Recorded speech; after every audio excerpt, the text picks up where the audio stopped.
This is your 10th DWI. It's not your 5th.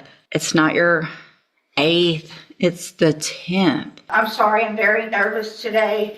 I'm asking you, please do not send me back to prison. I am definitely headed in the right direction. Your last sentence was for 15 years in prison. The one before that was for 10. Another 10 years back in 2009. I mean, this goes back to the 90s. The fact is, we're just lucky that you haven't killed someone in our community. I just can't do it. I'm going to sentence you to a term of... This woman is back in court today for sentencing after receiving her 10th DUI charge. Yes, you heard that right. Her record stretches all the way back to the 1990s.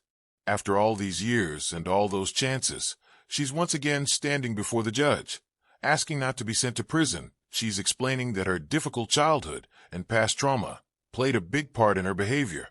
But after so many offenses, that reason is starting to lose its weight. Everyone in the courtroom can sense that she's at the very end of the road. One more misstep, and there may be no turning back. It's surprising she's even still legally allowed to drive after so many incidents. What do you think? Should the court give her one last opportunity for treatment and recovery? Or has the time come for a prison sentence after her 10th DUI? Let's take a closer look at what happened in court today. Ma'am, are you Catherine Welch? Yes, Your Honor. And Ms. Welch is here with her attorney, Mr. Gertz. State's attorney is present. Ms. Welch was previously in court, entered a plea of guilty to driving while intoxicated third or more, as well as a prior offense, which made it a second-degree felony offense. There was no agreement with regard to punishment. I have received the pre-sentence report, and has everyone had an opportunity to review that report? Okay, is everyone ready to proceed with sentencing then? Yes, Judge. Yes. All right, then, argument.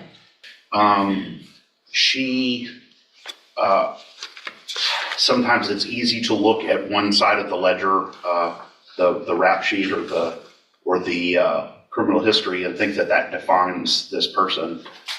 What I have been fortunate enough to do is to really dig down and get to understand her as a human, and see that all the progress she's made, all the effort she's made, and see what she's done well and all of the problems that she's been addressing well. She's obviously very anxious about this day, but we've been looking forward to this day as well to be able to present that.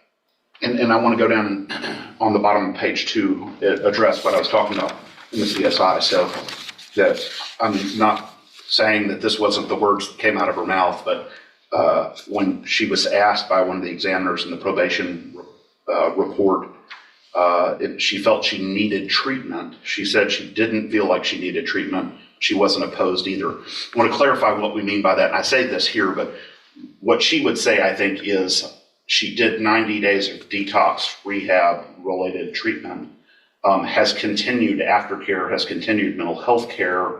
But in terms of going to a program that is specifically targeted at people who are currently using or currently intoxicated, I think she thought that wasn't the direction that would be ideal. She will do whatever you want her to do, but I wanted to explain what that comment means. Additionally, we've been in contact with her current parole officer. They are willing to keep her on parole instead of revoking her, depending on what the court does here. And so that was encouraging as well. I think we had the same kinds of conversations with them about her recovery and about her efforts. And so I think that was an encouraging sign from them. And then finally, Judge, you see, we didn't want to focus too much on support from the community because, again, this isn't just a run-of-the-mill case. This is a different focus. But she is married. She has a family.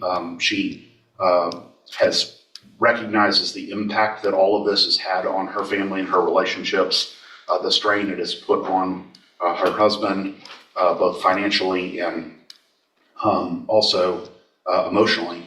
And she accepts responsibility for that. Anything else? Would you like to say something, Judge?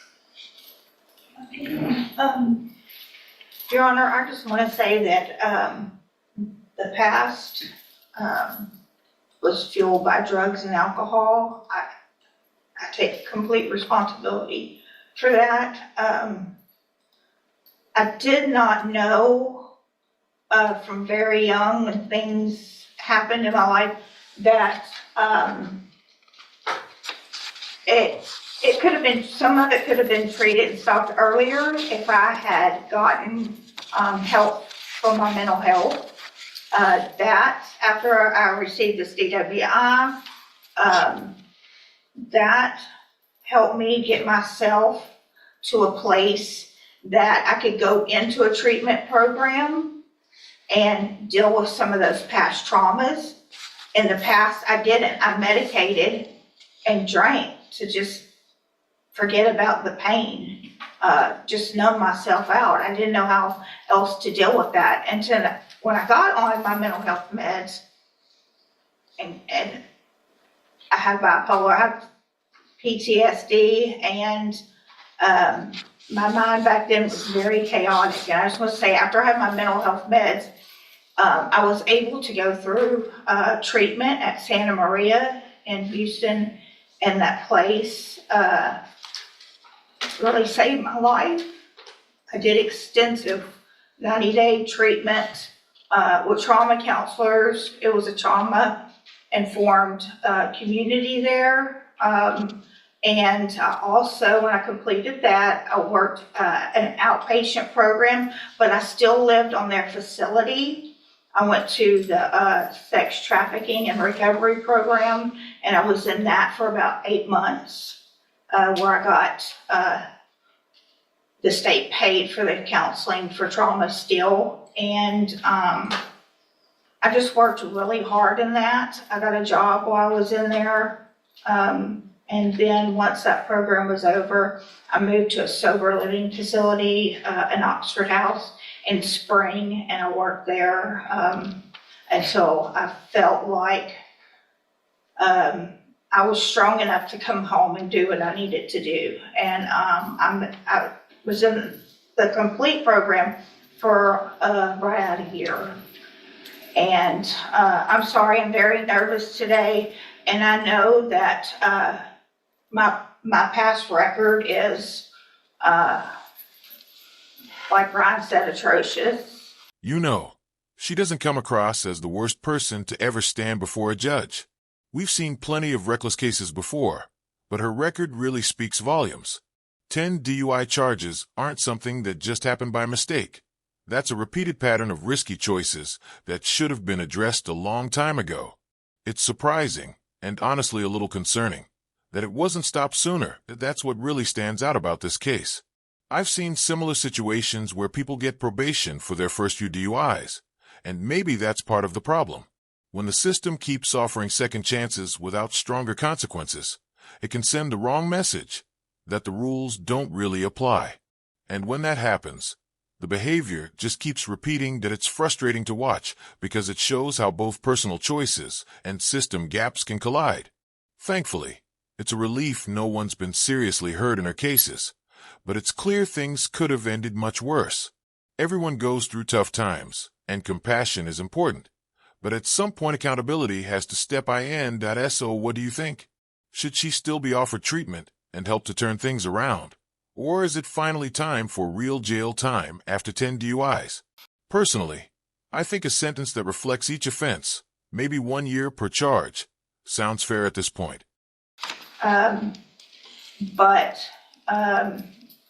You know, the things that I had to deal with within myself from when I was a little girl, those are things that you don't go to prison, even in their programs there, that you don't talk about. It's just, you just don't. And I'm asking you, please do not send me back to prison. I want to move forward. I have moved forward in my life, and this year that I've been in jail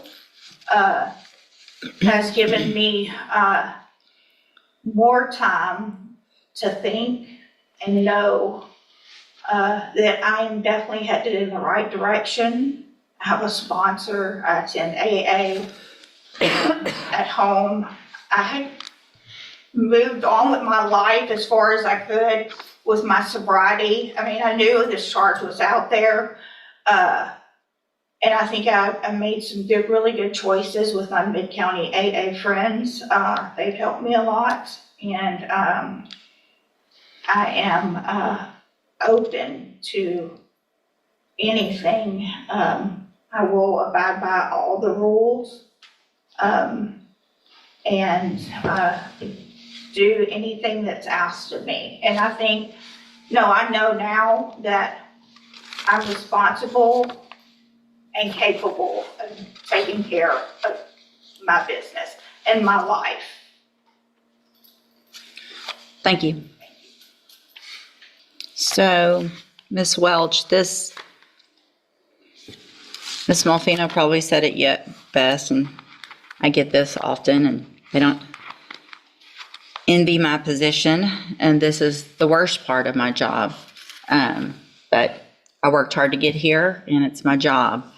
Part of my job, it's several things, and it's to look at, obviously defendants and giving chances and things like that, but it also is about making our community safe. And I have to look back. This is your 10th DWI. It's not your 5th. It's not your 8th. It's the 10th. And while I understand the trauma that you went through, that you've been to Safe P 3 times. You've been given opportunities on probation where they were revoked.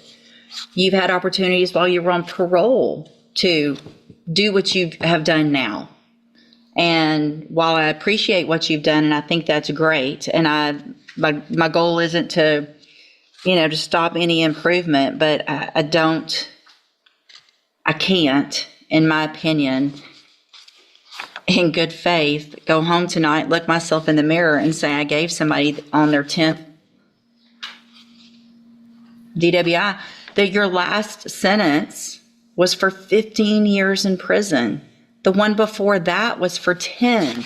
The one before that, you've gone to another 10 year, back in 09. I mean, this goes back to the 90s. You got a 10-year sentence in 2011. While you're on parole for that one, you get another one. So they give you 15 years and you get out and you're on parole and you do it again. The fact is, we're just lucky that you haven't killed someone in our community 9 times over, being given opportunities. I just can't do it. I'm going to find that you entered your plea of guilty freely and voluntarily. I'm going to find and your plea of true to the prior offense. I'm going to find sufficient evidence to find you guilty, and at this time find you guilty of driving while intoxicated. I'm going to sentence you to a term of 18 years in the institutional division of the Texas Department of Corrections. You will receive credit on that sentence for any time that you've been in custody that the law gives you the right to receive. You're going to be handed a trial court certification that shows this was not, well, I guess there was an agreement because the waiver of the enhancement, which could have been a 25 to life, as Mr. Gertz said. So I'm going to hand you the certification that shows this was an agreement. You've waived your right to appeal. I'm also handing you a written admonishment regarding your ineligibility to possess a firearm or ammunition. Possession, because of the judgment entered against you, you're ineligible under Texas law to possess a firearm or ammunition. Possession of a firearm or ammunition could lead to charges against you. You should read the written admonishment I provide you. If you have any questions about that, you can talk to Mr. Gertz. And Ms. Welch, I take no pleasure in this. This is extremely difficult for me.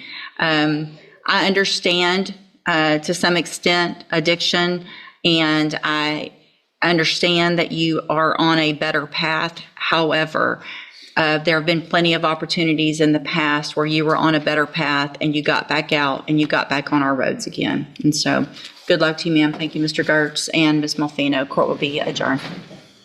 Honestly, this sentence was the only outcome that really made sense. You can tell she feels remorseful, but it's hard to truly sympathize when you look at how many chances she's already had. The judge even mentioned trying to give her a fair opportunity to turn her life around. Yet she went right back to the same behavior again and again at some point. It's not about what someone says anymore. It's about what they actually do. She talked about being sorry and begged not to go back to prison. But when you think about it, 10 DUI charges is an unbelievable number. Most people learn their lesson after just one. But clearly, that wasn't the case here, and I honestly think the judge made the right call. Some people might say that 18 years feels excessive, but when you consider how many lives she put at risk, it starts to sound completely reasonable. The reality is, she could have seriously hurt someone, and that's something no one can ignore. What really hits me is thinking about how hard it must be for a judge to give a sentence like that and then go home at the end of the day, knowing the weight of that decision. Still, that's part of their responsibility, to protect others and uphold justice. So what do you think? Was 18 years a fair sentence? Or would you have gone lighter if you were in the judge's position? Thanks for tuning in, everyone. Don't forget to like, subscribe, and take care of yourselves.